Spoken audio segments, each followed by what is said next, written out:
ይትባረክ እግዚአብሔር አምላከ አበዊነ ቅዱሳን ለዘብጽሐነ እስከዛቲ ሰዓት እስከዚህ ሰዓት ያደረሰን ቅዱሳን የአባቶቻችን አምላክ የሁላችን አምላክ መድኃኔዓለም ስሙ የተመሰገነ ይሁን። እንደምን ዋላችሁ? እግዚአብሔር አምላካችን በእኛ በልጆቹ አንደበት ስሙ የተመሰገነ ይሁን። ብዙ ሰዓት ለማስተማር ወይም ደግሞ የመማማር ጊዜ ላይኖረን ይችላል። እንደ እግዚአብሔር ፍቃድ ለእርሱ ቸርነትና በጎነት እንማማራለን። ያው አንዳንድ ጊዜ አሁን ላይ ቤተክርስቲያን ተኮር የሆኑ መርሃ ግብሮች እንዲህ አይነት ሁናቴ ይገጥማቸዋል። ለማንኛውም አሁን ብዙ ማውራቱ ስለማያስፈልግ ስለ ምስጋና እንማማራለን። ምስጋና ምንድነው? እንዴት እናመስግን? ማመስገን ያለበት ማን ነው? የሚሉ ጉዳዮችን ጥቂት ማየቱ አስፈላጊ ነው። እንግዲህ ሶስት መሰረታዊ ነገሮችን ማየት ያስፈልጋል። ምንነቱ፣ ሰው አመስጋኙ ማን ይሁን እና የመጨረሻው እንዴት ያመስግን የሚሉ ሶስቱን ቁልፍ ነገሮች እናያለን። ምስጋና፣ ስባሄ፣ ስብሐት፣ ውዳሴ፣ ቅዳሴ የግዕዙ ቃላት ምትክ ቃላቶች ናቸው እና እነዚህ ቅዳሴ፣ ውዳሴ፣ ስባሄ የሚሉ ቃላቶች ምስጋና የሚለውን ይይዛሉ። አኮቴት የሚሉ ቃላቶች በኦርቶዶክሳዊ የአምልኮ ስርዓት ውስጥ ትልቁን ድርሻ የሚይዘው ምስጋና ነው። ያ ማለት በመጽሐፍ ቅዱስ በክርስትና መሰረታዊ አስተምህሮ ውስጥ በእምነት መሰረታዊ ሂደት ውስጥ ዋነኛው ጉዳይ አኮቴት ምስጋና። እያንዳንዱን ነገር እንደው ጊዜ ገድበን ይሆን እንጂ ብናየው ምስጋና የሌለበት ነገር የለም። ምክንያቱም ምንድነው ምስጋና ብለን ስንል ፍጡራን የተፈጠሩበት በተለይም ከ22ቱ ፍጥረታት ሁለቱ ፍጥረታት የተፈጠሩበት መሰረታዊው ዓላማ ይሄ አኮቴት ምስጋና ሰውና መላእክት። ሌሎቹ ፍጥረታት ለነዚህ ለሁለቱ ፍጡራን ማለትም ለሰውና ለመላእክት ማመስገኛ ምክንያቶች ናቸው። የምስጋና ለማመስገን መነሻዎች ናቸው።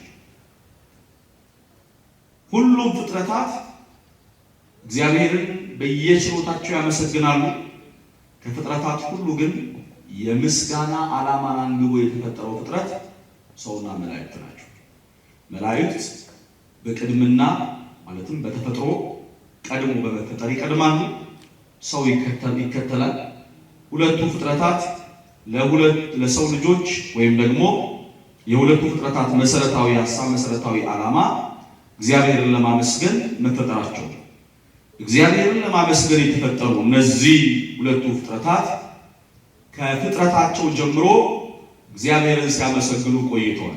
በአንጻሩ በአንደኛው ፍጥረት እግዚአብሔርን ማመስገን አንድ ጊዜ መሰናክል ቢገጥመው በሁለተኛው ፍጥረት ማለትም በእኛ በሰዎቹ ወገን ባለው በየጊዜው የተቆራረጠ ምስጋና ለእግዚአብሔር ይቀርባል ማለት ነው። በመላእክት ወገን የመጀመሪያው ሳጥናኤል እንደሚታወቀው በተለይ መጽሐፈ ኩፋሌያችን እና አክሲማሮስ ነገድለ አዳም በስፋት እንደሚነግሩን እግዚአብሔርን ለማመስገን የተፈጠረው ሳጥናኤል ተመስጋኝ መሆንን ፈለገና እግዚአብሔርን ለማመስገን የተፈጠረበትን ዓላማና ሐሳብ ትቶ ራሱ መመስገንን ፈለገ። ስለዚህ መመስገንን ሲፈልግ ደግሞ ውድቀት መጣ እና በመላእክቱ ወገን ምስጋና የተቋረጠው አንድ ጊዜ ነው። ይሄን በዚህ ሰዓት ላይ ሁለተኛ መላእክት ከማመስገን ወይም ከምስጋና ይሄኛው መቋረጥ በኃጢአት ውስጥ ያለ በሁሉም መላእክት ሳይሆን በሰይጣን በኩል የገጠመ መታጎል ማስታጎል።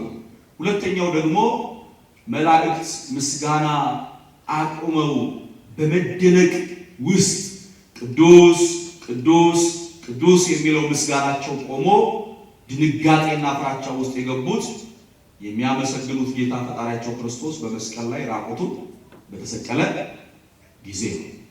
ይሄኛው ትህትናውን መዋረዱን ክብሩን ያውቁታል። መዋረዱን ደግሞ አዩት። ገናንነቱን ያውቁታል። ራቁቱን ሆኖ ሲመለከቱት ልክ ቅዱስ ያሬድ እንደገለጸልን አመ ይሰቅልዎ አይሁድ ለእግዚእነ ሚካኤል አርመመ ወገብርኤል ተደመ። አይሁድ ጌታን በሰቀሉት ጊዜ ሚካኤል ምን አለ? ዝም አለ።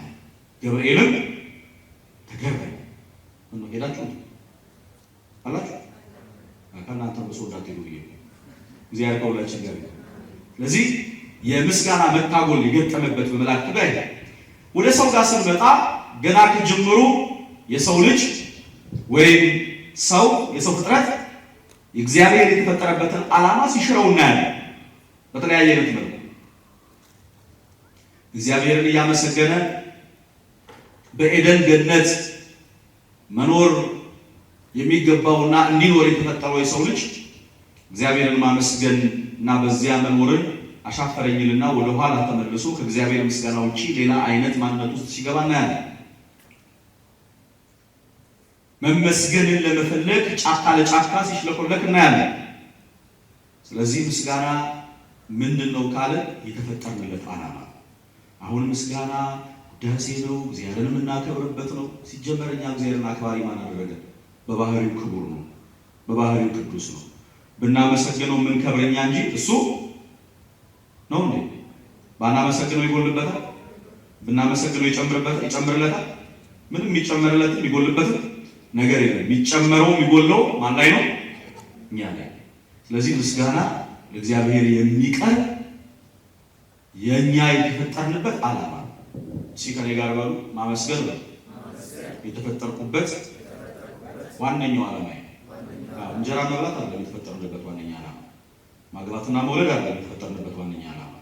ፊዚክስና ኬሚስትሪ፣ ማትስና ባዮሎጂ መተርተር አይደለም የተፈጠርንበት ዓላማ። የተፈጠርንበት ዓላማ በዚህ ምድር ላይ ሆነን እንጀራ ጨርሰን ወዲያ ወዲህ ብለን ምናምን መኖር አይደለም። ምስጋና የትርፍ ጊዜ ጉዳያችን አይደለም። ምስጋና የተፈጠርንለት ዓላማ ነው። ለዚህ ነው መንፈቀ ሌሊት እትነሳ ከመ እግነይ ለስምከ ቅዱስ ይላል አባ ጊዮርጊስ ዘጋስጫ። በሌሊት በመንፈቀ ሌሊት ወይም ደግሞ በሌሊት እኩሌታ ምን እላለሁ? እነሳለሁ ካለ በኋላ ከመ እግነይ ለስምከ ቅዱስ፣ ቅዱስ ለሆነው ስምህ እገዛ ዘንድ አመሰግን ዘንድ እነሳለሁ። ስለዚህ በሌሊትም ምስጋናው እንደዛው ነው። ከዚያስ መንፈቀ ሌሊት ትነሳ ያለው ደግሞ ኪዳን ዘነግ ይላል። የጠዋት ምስጋና የጠዋት ውዳሴ ብሎ ደግሞ ይጀምራል። ይቀጥላል። ኪዳን ዘሰርክ የከሰዓት የረፋድ ውዳሴ የረፋድ ምስጋና ይላል። እንዲያ እያለ ማን ይመሰገናል? እግዚአብሔር ይመሰገናል። በማህሌቱም ላይ ሲጀመር አሁን ይህን በቤተ ክርስቲያን ያሉ ሶስቱ የምስጋና አይነቶችን ማየት ያስፈልጋል። እሱ ላይ ይመጣበታል። ስለዚህ ምስጋና ምንድነው ለሚለው ጥያቄያችን የመጀመሪያ ምስጋና ሰው የተፈጠረለት ምንድነው? ዓላማ።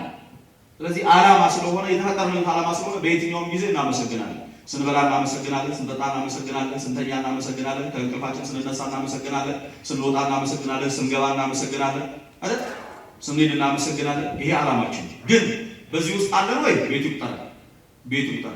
ያው እንደሚታወቀው የሰርግ ቀን አመስግነን የለቅሶ ቀን እንደው እግዚአብሔር አሁን አንተ ምን አለ ለምን እንዲያደረክ ብለህ ከእግዚአብሔር ጋር አንዳንድ ጊዜ ግብ የሚገጥም አለ። ከቀበሌ ሊቀመንበር ጋር እና ከመስሪያ ቤቱ አለቃ ጋር ወይም ደግሞ ከትምህርት ቤቱ ዳይሬክተር ጋር ጭንቅላቱን ያለ የሚያጉረመር እግዚአብሔር ጋር ሲሆን ደረቱን ይነፋል። እግዚአብሔር ያስተነፍሰን። አሜን በሉ። ምን ነው አሜን በሉ። ትንሽ ወጣርጠር እግዚአብሔር ላይ ሲሆን ትዕቢታችን አየር ነው። ስለዚህ ተንፈስ ማለት ያስፈልጋል። ተንፈስ እና የተፈጠረለት ዓላማ ነው። ምስጋና ምንም ይሁን ምንም የተፈጠረለት ዓላማ። ማዕድ ቀርቦ ማን እናመሰግናለን? ሰጪ ስለሆነ ሰጪ ስለሆነ ብቻ አይደለም። በነገራችን ላይ የቀረበውን ማዕድ ለጤናም ለሞትም ማድረግ ማን ይችላል? እግዚአብሔር ይችላል። ስለሰጠን እንደው እንጀራ ስለቀረበ ብቻ ጉስ እንደው እንጀራ አገኘው እግዚአብሔር ስለሰጠን ብለን የምናመሰግን ከሆነ የነሳን ቀን የራበን ቀን ደግሞ ምንድነው አምላክ ለኔ የሚሆን አንድ እንጀራ ቆራራተን እና ብለን ደግሞ እናለቃቀስ። መጀመሪያ የበላነው ጤና እንዲሆን መመስል።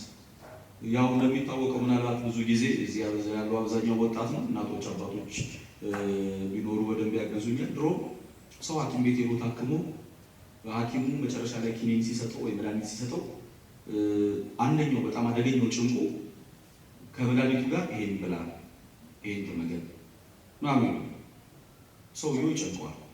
ምክንያቱም ያንን አሁን ሐኪሙ የሚያዘውን የተመጣጠነ ምናምን የሚባለውን ምግብ ፕሮቲን፣ ቫይታሚን ምናምን የሚባሉትን ነገሮች ሰውየው የማግኘት እድሉ ምንድነው? በጣም ዝቅተኛ። አሁንስ ኪኒኑ ይሰጠውና ይሄን እንዳትበላ እንዲህ አይነት ነገር ባይበላ ይመከራል። እና አንድ ጊዜ እንደውም አንዱ ሰውዬ ምን ብሏል? ይሄን እንዳትበላ ይሄ ጥብ እንደዚህ እና ታዲያ ድንጋይ እየበላው ልኑር እንደ ብሎታል። ከባድ። ስለዚህ የምንበላው እንዲባረክ ማን መመስገን አለበት? የወለድነው እንዲባረክ ማን መመስገን አለበት? ትምህርት ቤት ሄዳችሁ ስትወጡ እግዚአብሔርን ታመሰግናላችሁ? ትምህርት ቤት ወጣ ሄዳችሁ ስትወጡ የሆነ ነገር ሲኖር ታመሰግናላችሁ? ተማሪ እግዚአብሔርን የሚያመሰግነው ፈተና ሲደርስ ፈተና እንዲረዳው። እግዚአብሔር ጉቦኛ አምላክ አይደለም። የፈተና ጊዜ እንትን የሚል አንቺ ተጋድመሽ ስታበቃ ተኝተህ ስታበቃ ፈተና የሆነ ሳምንት ሱባኤ ስለያዝኩ ወይም ደግሞ 3 ቀን ምናምን ፈተና ደርሶብኝ እንደ መድኃኒት ጥላ እመጣልሃለሁ ብሎ ገብርኤል ምናምን ስላል ፈተና የሚረዳ እንደዛ እንዳትንትናት ነው ጊዜ ምን ነው አይደለም። በነገራችን አይደለም ይሄን ስላችሁ እንደው መሳል መለመን አስፈላጊ አይደለም ያልኳችሁ አይደለም። ግን መጀመሪያ የማንን ጉድለት መሙላት ያስፈልጋል? የራስን ጉድለት የራስን ማንነት መሙላት ያስፈልጋል። እና እግዚአብሔር ይዛል አይደለም ካልሆነስ ስለዚህ ምስጋና የተፈጠረበት ዓላማ ነው የሚል ትውልድን መቅረጽ ያስፈልጋል። እንዴት እናመስግን ነው ጉዳዩ። እንዴት እናመስግን? እንዴት? ሁለት አይነት መንገዶችን እነግራችኋለሁ። አንደኛው እና የመጀመሪያው በችሎታችን እግዚአብሔር የሚመሰገነው አንደኛ በእርሱ ችሎታ ነው። ሁለተኛ እኛ በምንችለው የማመስገን አቅማችን የማመስገን ችሎታችን ልዩ የተለያየ መዝሙር እየዘመረ ማመስገን የሚችላል። ሳይዘምር ደግሞ ተመስገን ያን ደግሞ ያመሰግናል። እንደያቀኝ ማለት እግዚአብሔር በቃላት ድርደራ የተሽሞነሞነ ጥሩ ግጥም ያለው ጥሩ ድምጽ ያለው ብቻ አይደለም የሚቀበል ያለው የምናመሰግነው እኛ እግዚአብሔርን በተረዳንበት ባወቅንበት ልክ ነው። እግዚአብሔር ከዛ የሆነ ነገርና አይደለም የሚፈልግ ያለ እግዚአብሔር ሰው አይደለም። ስለዚህ በችሎታችንና በችሎታው እግዚአብሔር በገባን በተረዳነው ልክ እግዚአብሔርን የተረተነዋል በጥቂቱ። ምክንያቱም ሰው ሲጀመር እግዚአብሔርን ቀርቶ ራሱን እንኳን መረዳት አይችልም እንደሚታወቅ። ለዚህ አንደኛው ጉዳይ። ሁለተኛው ቤተ ክርስቲያን ባስቀመጠችልን መስመር አበው ባስቀመጡልን ቅዱሳን አባቶቻችን በመንፈስ ቅዱስ ገላጭነት ያስቀመጡልን መስመር አለ። የተግባባን ያ ማለት ቅዱሳት መጻሕፍት በሚናገሩት ቅዱሳት መጻሕፍት የምንለው መጽሐፍ ቅዱስና የቤተ ክርስቲያናችን የአበው መጻሕፍት እነዚህ በሚያዙት መሰረት ማን እናመሰግናለን? እግዚአብሔር። የተሰመረ መስመር አለ የተቀመጠልን። ስለዚህ ሰዎች እንደየአቅማቸው እንደየችሎታቸው እግዚአብሔርን ያመሰግኑታል፣ እግዚአብሔርን ይለምኑታል። የመጀመሪያው ጉዳይ የመጀመሪያው ትልቁ ነገር እሱ እግዚአብሔርን በማመስገን ነገር ነው። ገበሬው እየዘራ አሁን ለምሳሌ ድሮ አንዳንድ ጊዜ ማነው እንደውም ጥሩ ነው። በቅርብ ጊዜ ጥምቀትን አሳልፈናል አይደል? እንደው ጥሩ ምሳሌ እሱ ይመስለኛል። ጥምቀት አሳልፈናል አይደል? አሁን ጥምቀት ላይ አሁን ጥሩ ነው። አብዛኛው ወጣት በሰንበት ትምህርት ቤትም በሌላም ያለው በዝማሬ እያመሰገነ ከዛ ደግሞ ያሉትን ደግሞ ታይታችሁ ከሆነ እናቶች የሆነ ግጥም ያመጣሉ አይደል? ህይወት ሲያምር አይነት ነገሮች ማለት ነው። የሥላሴ ደብር፣ የአማኑኤል ደብር፣ የገብርኤል ደብር ባልነቀሰ ይባላል። እሱ በሱሳ የተመታ ደግሞ የሞክሩት ያልኳቸው አለ። ግን በእነሱ አረዳድና በእነሱ እውቀት ምንድን ናቸው? ልክ ናቸው። ለምሳሌ ባለንበት ማህበረሰብ በሲዳማ ማህበረሰብ ላይ ገጠሩ አካባቢ ላይ እዚህ አካባቢ ያላችሁ ታግዙኛላችሁ። ወደ ገጠር አካባቢ ላይ ታቦት ሲወጣ አባቶችና በተለይ ወንዶቹ ይሰበሰቡና ቄጣላ በሚባለው ስርዓት ያመሰግናሉ አይደል? ሌላ እንትን ቄጣላ ታውቁ ከሆነ የሲዳማ ማህበረሰብ ሀዘኑንም ደስታውንም የመሳሰሉትን የሚገልጽበት የዜማ ስርዓት በተለይ ትልልቅ አባቶች በመስመሩ የራሱ የሆነ ስርዓት አለ እና በዛ በቄጣላ በባህሉ በተረዳው በሚያውቀው ባኗኗሩ ታቦት ያጅባል። ምናልባት ቋንቋውን ስትሰሙት በዚያ ውስጥ ያለው ግጥም፣ በዚያ ውስጥ የሚተላለፈው መልእክት፣ በዚያ ውስጥ የሚያመጡት ነገር በጣም ጥልቅ ነው። በጣም ጥልቅ ነገሮች አሉት። አንዳንድ ጊዜ መጽሐፍ ቅዱስ የተረዳን ሰዎች እንኳን እንዴት አይነት ቅኔያዊ በሆነ አገላለጥ ይገልጣል። ሰዎች በተረዱበት በተለያየ ነው። አሁን ቅርባችንን አነሳን እንጂ ወይም ያለንበትን አነሳን እንጂ በሌሎችም አካባቢዎች ላይ እንደዚህ ሰው በተረዳበት ልክ ማለት። ከዚያ ደግሞ ቤተክርስቲያን ባሰመረችው የበዜማ ዕቃዬ ማመስገኛ ይሄ ነው፣ የምስጋና ሰዓት ይሄ ነው፣ ስርዓቴ ይሄ ነው በያለችበት ስርዓት አለ። ስለዚህ በዚያ ስርዓት ማን እናመሰግናለን? እግዚአብሔር። አለባበሴ ይሄ ነው ባለችበትም ማን እናመሰግናለን? እግዚአብሔር እናመሰግናለን። አሁን ብቅ እያለ ያለ አንዳንድ ነገር አለ። ለምሳሌ ነጭ ልብስ መልበስና ነጠላ መልበስ ሁለቱ አንድ ናቸው ወይስ አይደለም? የገባችሁ ከሆነ ግልጽ ለማድረግ ለምሳሌ አሁን ነጠላ ለብሻለሁ አይደል? ከውስጥ የለበስኩት ልብስ አለ፣ ሱሪና ጃኬት ማሳየቱ አስፈላጊ ላይሆን ይችላል። የተቀደደ ካለው ደግሞ እሱን አይታችሁ እንትን እንዳትሉ ማለት ነው። ወይም ደግሞ የልጅ አባት ነገር የሆነ ቦታ ላይ የተወነ የተነካካት እዛ ጋር ስትገኙ ሳያስተካክሉት ወልዳችሁ እሺ። ይሄን አሁን ከነጠላው ውስጥ ያለው ልብሴ ሙሉ ለሙሉ ነጭ ቢሆን የሰማችሁ ነው አይደል? አሁን ሙሉ ለሙሉ ነጭ ሆኖ በቃ ነጭ ልብስ ስለለበስኩኝ ማለትም ጥሩ ነጭ ቲሸርት ጥሩ ዲዛይን ያለው ምናምን ነገር ስለለበስኩ ነጭ ሱሪ ስለለበስኩኝ ነጠላ ሳለብስ መስቀል ይዤ እዚህ ጋር ቆሜ ላስተምር ብዬ ብነሳ ታዲያ ለምንድን ነው ከበሮ የምትመቱት? በዚህ እኔ ላስተምር ብዬ ስነሳ አይሆንም አላችሁ። እንዲነቀነቃችሁ አንገታችሁ እስኪበጠስ ሁላችሁ ለቄሱ ሲሆን ነው የሚበረታው። ለሌላው አይሰራ። አሁን እየመጣች ያለች ብቅ እያለች ያለች የአንዳንድ ጊዜ አንድ ጅል የተከለው 9 ብላ አይነቅለውም ይባላል እና እየመጣ ያለ በሰንበት ትምህርት ቤት አካባቢ ላይ በወጣቶች አገልግሎት አካባቢ ላይ ቦታዎች ላይ ምናምን እየመጣ ያለ አደገኛ ነው። ስለዚህ ቤተክርስቲያን ስናመሰግን የምናመሰግንበትን ሰዓት፣ የምናመሰግንበትን የምስጋና ጸሎት ስርዓት፣ የምናመሰግንበትን የምስጋና አለባበስ፣ አቀማመጥ ሁሉ ነገር ምን አድርጋለች? ቁጭ ከመጽሐፍ ቅዱስ ስርዓት ተሰጥቷል። እውነት ወይስ ሐሰት? የተቀመጠ የተሰማያ በቃ አበቃ። ለምሳሌ አሁን ባለው ዘመናዊ መሳሪያ አሁን ኪቦርድ ቢመጣ ኪቦርድ የሚባለው የዜማ መሳሪያ ቢመጣ ምናልባት ዲያቆን አበበ ትልሉኝ ይችላሉ፣ ሊያግዙኝ ይችላሉ። ኪቦርድ ቢመጣ የክራሩን ድምፅ ሊያወጣ ይችላል ወይስ አይችልም? የመሰንቆን ድምፅ ሊያወጣ ይችላል ወይስ አይችልም? ይችላል ብዬ አስባለሁ። ሙሉ ለሙሉ ዳይሬክት ላያወጣ ይችላል፣ ግን ያወጣል አይደል? እንደዛ አይነት ነገር። ስለዚህ ስለሚያወጣ ስለሚያቀራርብ ተብሎ በኪቦርድ እንዘምራለን፣ እናመሰግናለን፣ የተሰመረልን አለ ማለት። ስለዚህ ከአለባበስ ከሰዓታችን ከስርዓታችን ከሁሉ ነገር ጀምሮ የተሰመረልን ነገር አለ። ከኔ ጋር ናችሁ? እግዚአብሔር ከሁላችን ጋር። ምስጋና የተፈጠረለት ዓላማ ነው። እንዴት እናመስግን? በችሎታችን፣ በአቅማችን፣ በቋንቋችን፣ በእውቀታችን። እንደዚሁም ቤተክርስቲያን ደግሞ ምን ባደረገችን? ባሰመረችን፣ ባስቀምጠችን፣ በሰራችን ስራ አበቃ። እንዴት ሰርታ ምን አለች? ምስጋናው እንዴት ነው? የቤተክርስቲያን የምስጋና ክፍሎች ምን አሉ? አንደኛ ማህሌት፣ ስሙም ራሱ ማህሌት አለ፣ አመሰገነ። ማህሌት ምስጋና ማለት ማህሌት ሲጀምር ምን ብሎ ይጀምራል? ስቦ ዱዝ ሳረረ ኩሉ ዓለም በአቲ ቃል፣ በአንዲት ቃል ዓለምን የዘረጋ ሰማይና ምድርን የዘረጋ ዓለምን የፈጠረ ሰማይና ምድርን የዘረጋ እርሱ ምስጉን ነው ብሎ ይጀምራል። ያመሰግናል ማህሌቱ።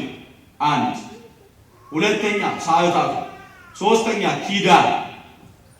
ኪዳን ሰዓታቱ ቅድም እንዳለ በሌሊት ምስጋና ተነስቶ ማንንም ያመሰግን እግዚአብሔርን የሚያመሰግን ምስጋና አንደኛው የአምልኮ ስርዓታችን ስለሆነ እግዚአብሔርን የምናመልክበት ስርዓት ስለሆነ አምልኳችንን የምንፈጽምበት መንገድ ስለሆነ ሶስተኛው ከምስጋና ሁሉ የሚበልጥ ታላቅ ምስጋና የምስጋናዎች ሁሉ ማሰሪያ መጠቅለያ እንግዲህ ዝማሬው፣ ኪዳኑ፣ ማህሌቱ፣ ሰዓታቱ፣ ጸሎቱ እነዚህ ሁሉ ኖሮ የነዚህ ሁሉ መጠቅለያ ማሰሪያቸው ፍጻሜያቸው የነዚህ ሁሉ ማሰሪያ አንቀጹ አራት ነጥብ መዝጊያው የምስጋና ሁሉ የበላይ ቅዳሴ የተግባባሉ ቅዳሴ የማህሌቱ የቅዳሴው የእያንዳንዳችን ጸሎት የሚያደርግበት በእያንዳንዳችን የኃጢአተኞች ጸሎት የካህኑ ምሪትነት ታክሎበት ስጋ አምላክ ደም አምላክ የሚከብርበት የሁሉ ነገር ምስጋና ማሰሪያ ቅዳሴ። ሌሎቹ የዚህ ታናሽ ናቸው፣ መንደርደሪያ ናቸው። ቅዳሴን የሚያክል ምስጋና ቅዳሴን የሚያክል ጸሎት በቤተክርስቲያን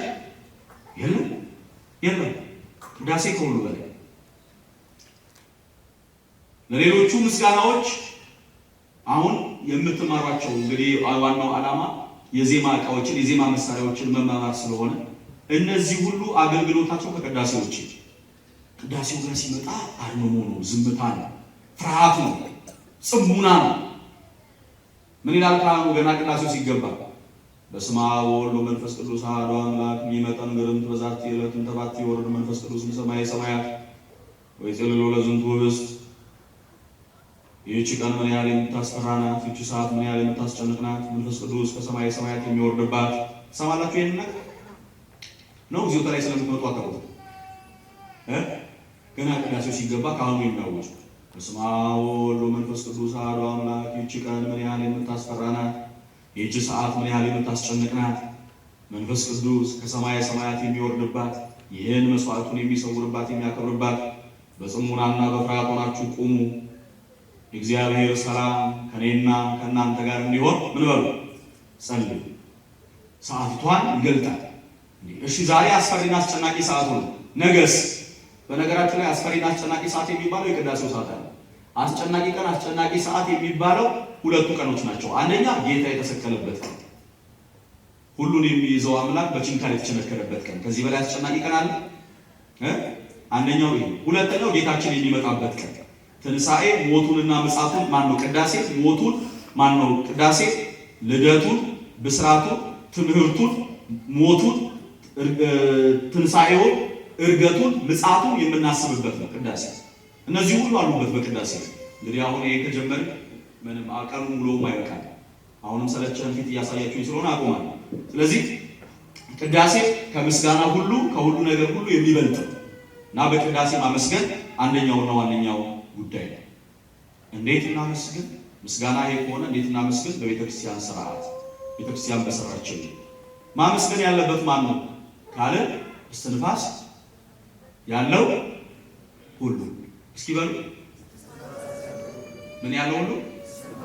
እስትንፋስ ያለው ሁሉ። ምን ማለት ነው? እስትንፋስ ያለው ሁሉ ማለት ምን ማለት ነው? በህይወት ያለ ማለት ነው። የቆመ የተግባባ ነው አይደል? ብላችሁ በህይወት ያለ የቆመ ድምፅ የሚባለው ጉዳይ ሌላ የሚባለው ጉዳይ መስፈርቱ ለኛ ይሆን። አንዳንድ ሰዎች እኔ ድምፅ ስለሌለኝ ምን ያደርግልኛል ማየት ይችላል ዘምር ብሎ መዝሙር ያጣው ዘፈን ግን ያጣናል። ችግር የለባችሁ። ስለዚህ እስትንፋስ ያለ አሁን እግዚአብሔር እስትንፋስ ሰጥቶናል፣ ህይወት ሰጥቶናል። ስለዚህ ለማን ምስጋና እናቀርባለን? ለእግዚአብሔር። ወንድም ይሁን ሴት ሁሉም በየችሎታው የተፈጠረለት ዓላማ ስለሆነ በህይወት እስካለን ድረስ ማን እናመሰግናለን? እግዚአብሔር አምላካችን ይርዳል።